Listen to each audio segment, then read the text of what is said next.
Welcome to the Rise Paris podcast today. Today's topic is estate planning in the state of California, and we have here Lars Kushner from Kushner Legal in Beverly Hills. Welcome. Thank you so much for having me. Lars, why don't you, instead of me introducing you, why don't you tell us a little bit about yourself? Yeah, so my name is Lars Kushner. I'm an attorney here. I have an office in Beverly Hills and service clients all over Los Angeles, including West Hollywood, Beverly Hills, and Santa Monica. I'm originally from Canada. I've been licensed to practice law in Canada since 2010, and I moved down here and opened my practice in 2019. In Canada, I was primarily a litigator. I saw every kind of estate dispute you can imagine, but down here, my practice is limited to planning. So I try and avoid those disputes by meeting with people and making sure that they have their estate plans in place. Make sure everything's correct so there are no disputes. Exactly. Okay, so with that, why don't you tell us a little bit, for those who do not know, what is a trust, what is a will, what kind of trusts are there, and what is the difference between it? Yeah, so that's a great question. Trusts and wills are both fundamental documents in estate planning. Most people know of a will, they've heard of a will, someone in their family had a will, and that's a document that you execute while you're alive that only takes effect when you pass away. And in a will, you can name someone called an executor. That's a person that's going to carry out your wishes. And you can name the people that you want to be the beneficiaries of your estate, as well as guardians for any minor children that you may have. In California, as in some other jurisdictions, we also use something called a trust. Now, there are primarily two different kinds of trusts. There are revocable trusts and irrevocable trusts. And a trust works in concert with your will to distribute your assets. Now, in California, a small estate is considered $188,000. That went up from $160,000 about 2 years ago. And if you pass away in California with just a will and your estate is over that threshold, which is basically anyone that owns property in California and many people who have investments, you're still going to have to go through something called probate.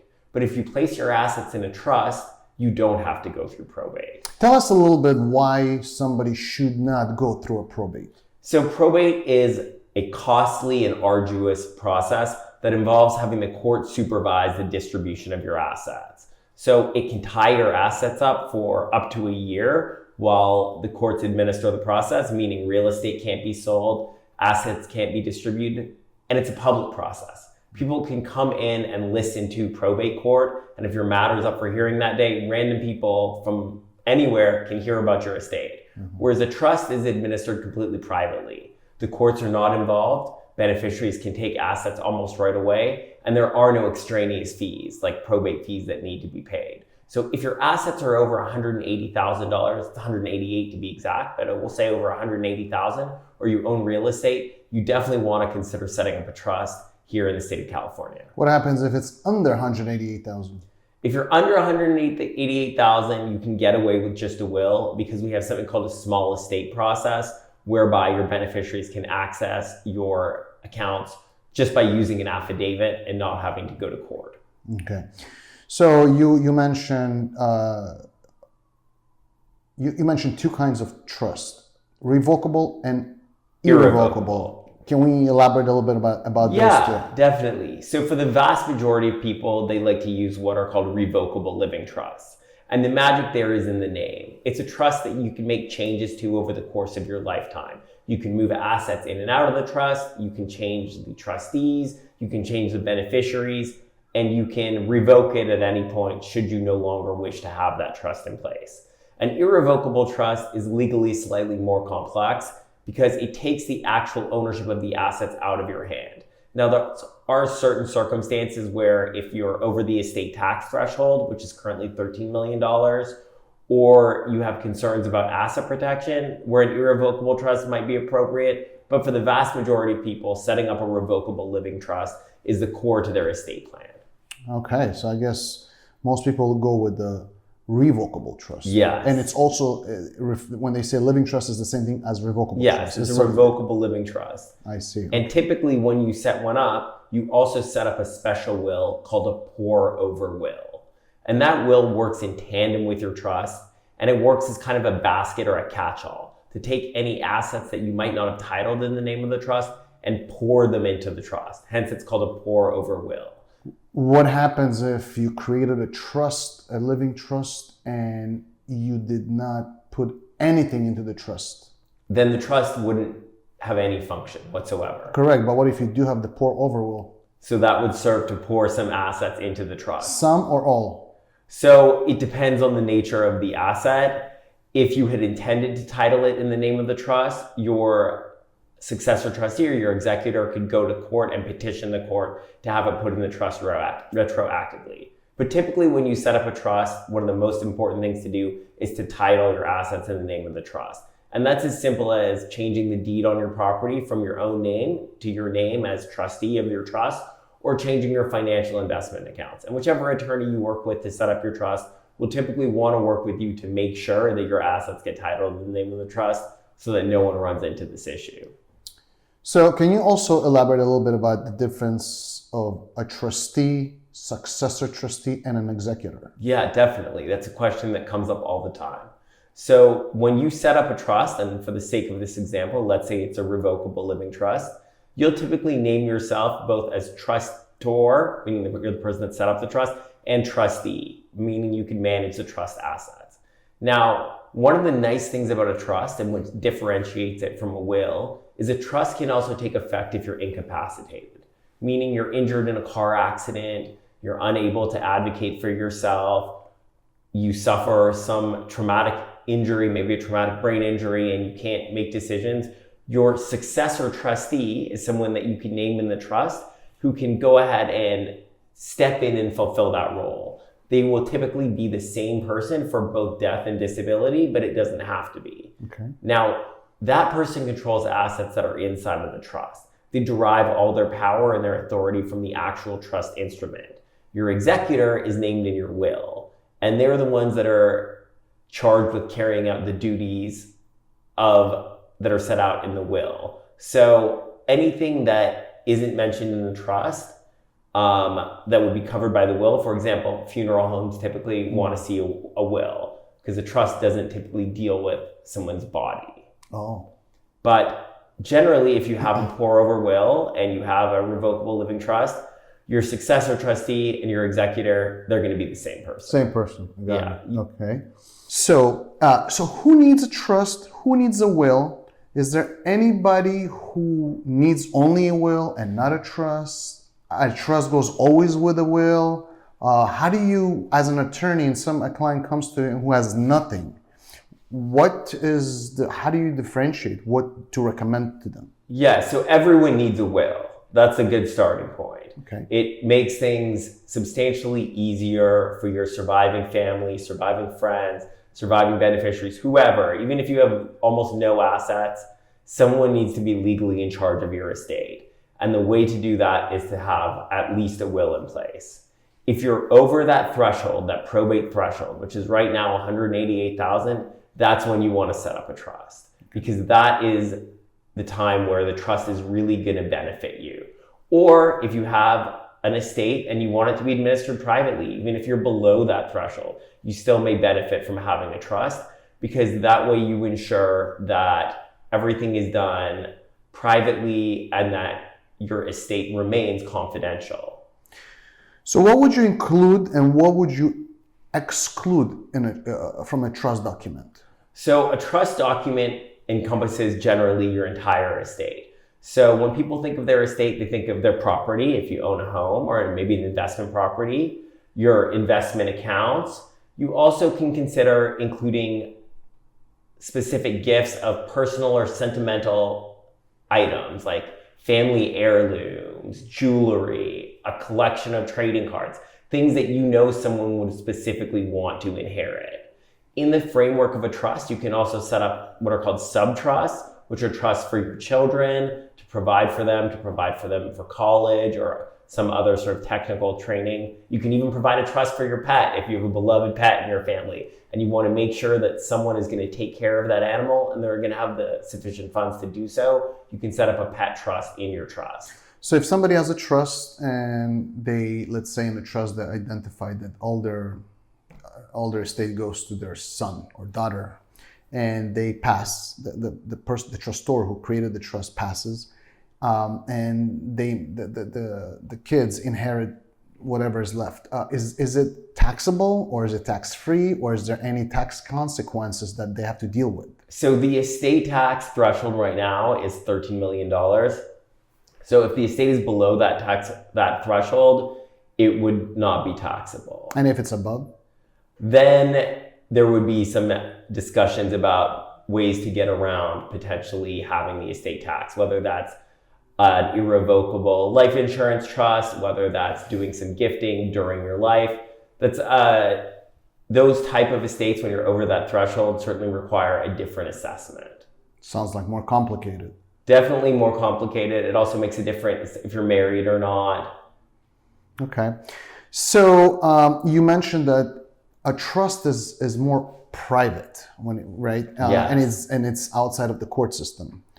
So would you say that when somebody drafts a trust, would you recommend for this individual, the trustor, to share what's in the trust with the family and immediate family who will be named in the trust, or it's better to keep it confidential to avoid any... I mean, I see this going both ways. If they don't know, it may be a surprise later. If they do know, it may be a conflict while they're alive. So what do you think, or based on what you've seen from your experience, what is the best approach to handle this? If somebody has an estate, a significant... I mean, I don't know what's a significant in California, but whatever, if they have something that they're going to leave over to their heirs and everything, how would you recommend it to your client? So it depends on the family dynamics. We always recommend that a trustor share their estate planning documents with their successor trustee, because that's the person that's going to have to step in if something happens. Mm-hmm. So you want to make sure they're aware of the document, they've got a copy of it,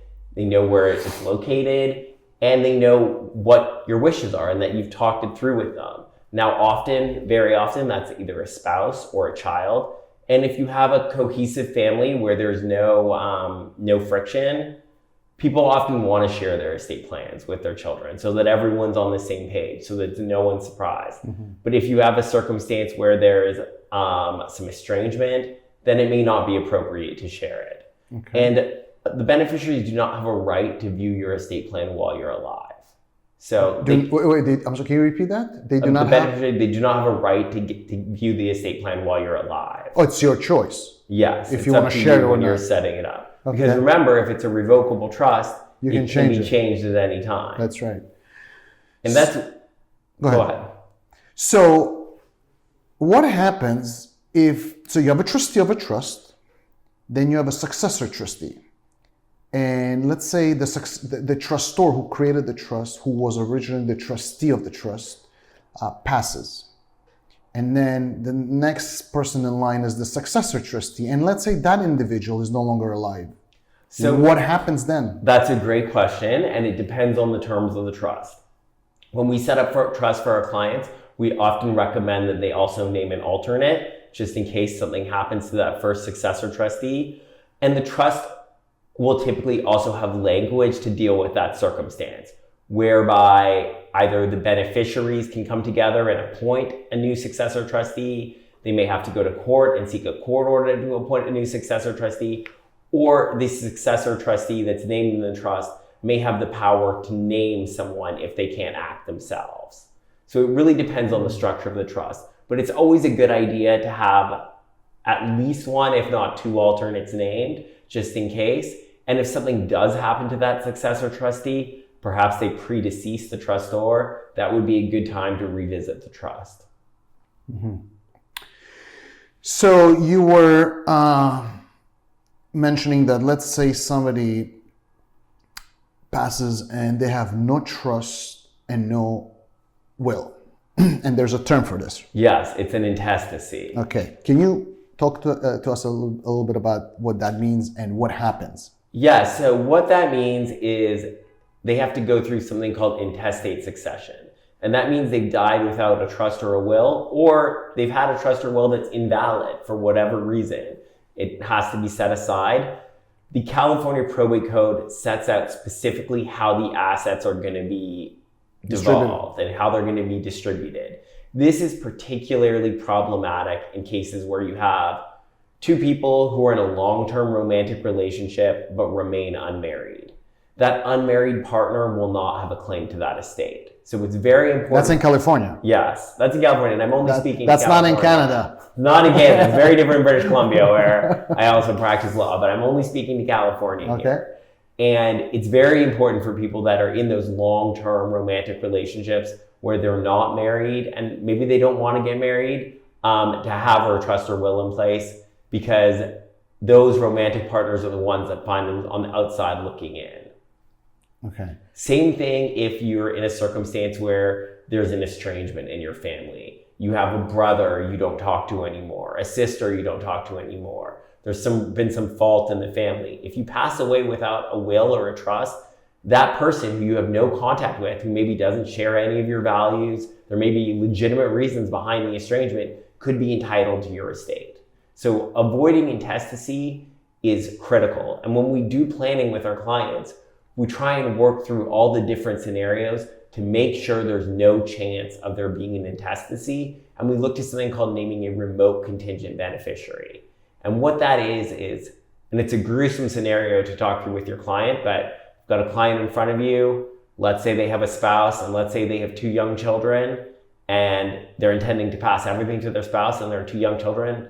Well, what happens if there's a common disaster? All of you are in the same car and everyone perishes. Who do you want to take your estate? And in these circumstances, often people will consider naming a charity as a remote contingent beneficiary to make sure that their estate goes something to a cause that they believe in rather than to a family member they may be estranged from. Interesting.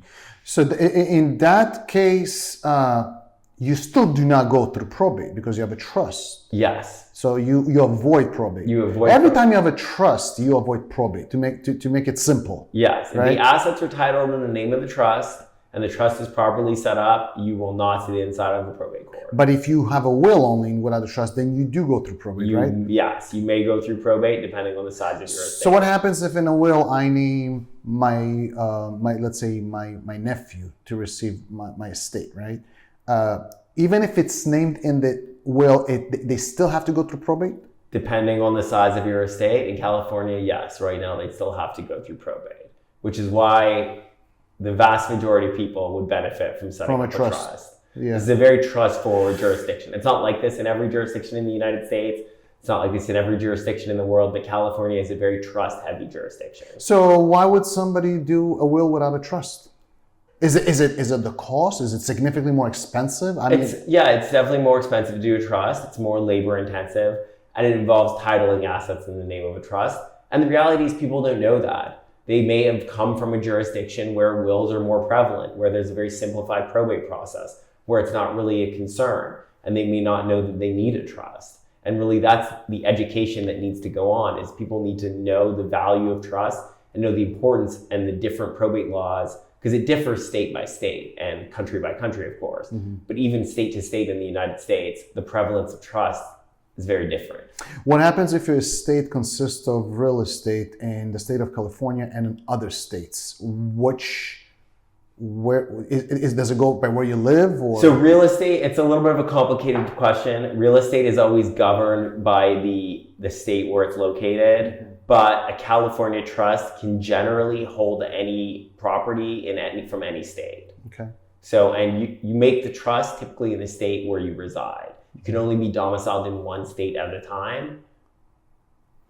So, to make sure I understand you correctly, so let's say somebody has property in California and in Texas. Would you recommend, or I don't know, is it even valid to have two trusts, one in California, one in Texas? You can, certainly, yeah, but we set up trusts all the time for clients with properties all over the United States, and we put them all in the same trust because it's administratively much easier if something were to happen to them, to have everything in one pot and have one successor trustee managing everything. I see. Well, there's a lot to it. I mean, I can go on and on with all these like what if thing, you know. But I would like to touch a little bit about something that everybody uses and heard of is a power of attorney. Yeah. So there's a power of attorney, and there's different kinds of power of attorney. The durable power of attorney and power of attorney for healthcare, for finance. Can we talk a little bit about that and when to use this instrument? Yeah, so there's sort of two separate wings to this question. There's the financial aspect and the healthcare aspect. And typically when you do an estate plan, you'll get both set up. In California, most people want to set up what's called a durable financial power of attorney and an advanced healthcare directive. The durable financial power of attorney, that is for financial and legal affairs, and the advanced healthcare directive is for healthcare and medical decisions. Now, this is something that you want to set up for a variety of reasons. In the context of estate planning, you want to set it up to make sure that if you are incapacitated and you aren't able to advocate for yourself or to pay your bills, someone can step in and do that and manage your day-to-day financial and legal affairs.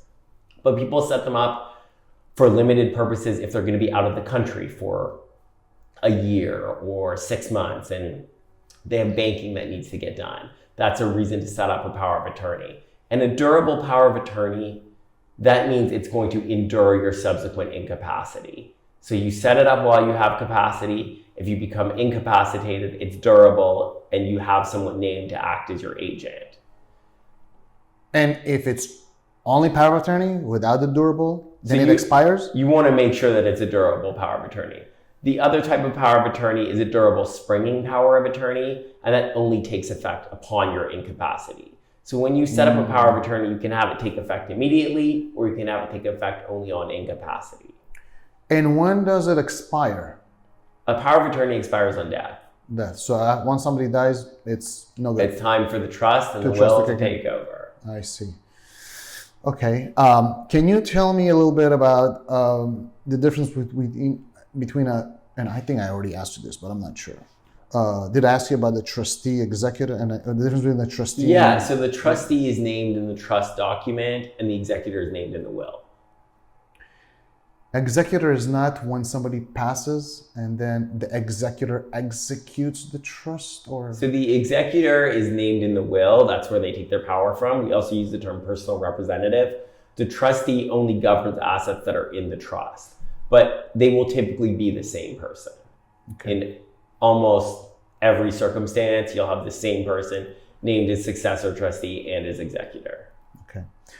So tell me, when would you recommend, so somebody has a trust, they've had it for, I don't know, 5, 6, 10 years, 15 years. At what point would you recommend reviewing these documents? Yeah. Or amending them, should they need to be amended? So that's a great question. It comes up all the time. Typically, as sort of a matter of fact, we recommend people look at them every 3 to 5 years. Pull it out, give it a look, and look and see, does this still reflect my current life circumstances? Especially for circumstances where people may not have blood relatives, right? They're leaving things to different friends, different organizations. Are you still in touch with these people? Are these organizations still relevant to you? The other time to look at it and make changes is big life events, marriage, divorce, the birth of a child, or the death of someone named. You know, if your successor trustee passes away unexpectedly, you're going to want to review those documents and make sure everything's brought up to speed. And there's sort of two ways to do that in the context of a trust. One is called an amendment. It's a fairly straightforward thing to do. You can simply go ahead and execute it. And what it does is it amends the terms of the trust. So you can make whatever specific changes you want. Now, if you find your entire trust is really out of whack with your current desires and your current life circumstances, we can do something called a trust restatement. And that basically scraps the previous trust, restates your current wishes as you want, and republishes the trust. But the magic of the restatement is if you've already titled assets in the name of the trust, you don't need to retitle those assets because the trust retains its original name. Oh, so it's much easier. Yes. Generally, we say as sort of a rule of thumb, you can amend things once or twice. After that second amendment, though, you might want to consider doing a restatement because it gets a little complicated to wade through pages and pages of amendments once you pass away. Who do you recommend who should have a copy of the trust, except for the person who creates the trust? Yeah, so always give your successor trustee or the executor a copy of your trust and will. We always recommend that. What about the bank? So you can keep it in a safety deposit box, but you're going to want to make sure you know someone has that. No, I'm saying, what about the bank? Does the bank need to have a copy of the trust? No. Okay, so how would they transfer the title into the trust if they don't know that the trust exists? So typically when you set up a trust, you're given something called a certification of trust. I call it your trust cheat sheet because trusts can be lengthy. They can be 50, 70 pages, sometimes even longer. Wow. But a certification of trust has the nuts and bolts of your trust, and it's signed in front of a notary, and it allows you to go to a bank and transfer assets into the name of the trust. Without all the details. Without having to give them the 70-page trust document. And that should be sufficient to transfer got it. Now, some banks will request the full copy. Some investment advisors will request the full copy, but they don't need it, but there's no harm in providing it to them. I see. But you shouldn't have to. Wow, there's a lot to absorb, but I think it's very useful information. Lars, is there anything else you think we should discuss? I think the most important thing to remember is that this is a conversation that everyone wants to put off, but it's a conversation that everyone needs to have.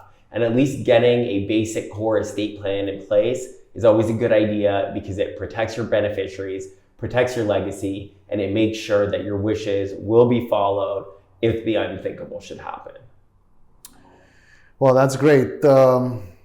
I myself learned a lot about this, actually speaking to you for 20, 25 minutes, but we will publish this, and I think we'll put your information as well so people can refer to you if they have any questions. And thank you very much. And thank you for having me on the show today. We may do another one to kind of recap, I don't know, in the near future. Yeah, always happy to come back and answer any other questions. Thank you very much, Lars. Thank you so much.